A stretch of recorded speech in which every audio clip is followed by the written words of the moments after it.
After the design of HL, playing with jumping hour and retro minutes, we wanted to play in 3 dimensions. So we have built a new movement, totally from scratch here, with the wheels, with the balance wheel, to reinvent a new way to display the time, as this is the Hautlence field.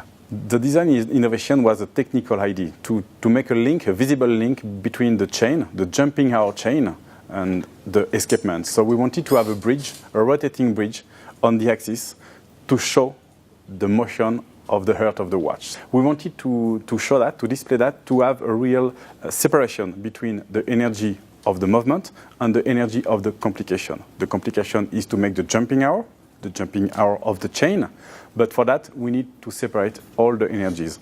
And at the end we have linked the escapement to the axis of the chain, so we can see the escapement rotating every hour. The function of making a rotation of the escapement is to have a kind of statistic effect of a tourbillon, because technically speaking it's not a tourbillon, of course, it's more a jumping carousel. That means if you don't wear your watch will still move, which is more funny than technically a big challenge, but the challenge was to make move with no loss of energy.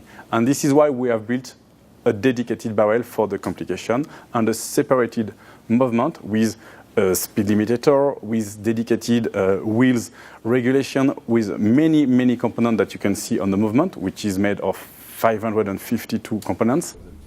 To make it real and to make it possible to wear on the wrist, because such a complicated watch should be really big, we wanted to have something ergonomic. So we wanted to have something curved, but still playing with the DNA of Hautlence, having a real window on the display. So that's why the sapphire is a huge sapphire. The case is made by the sapphire. So we were facing a really big challenge to make a case which is smallest as possible and a sapphire which is most open as possible. So that's why we have built a one-shape sapphire on the top, a one-shape sapphire on the back.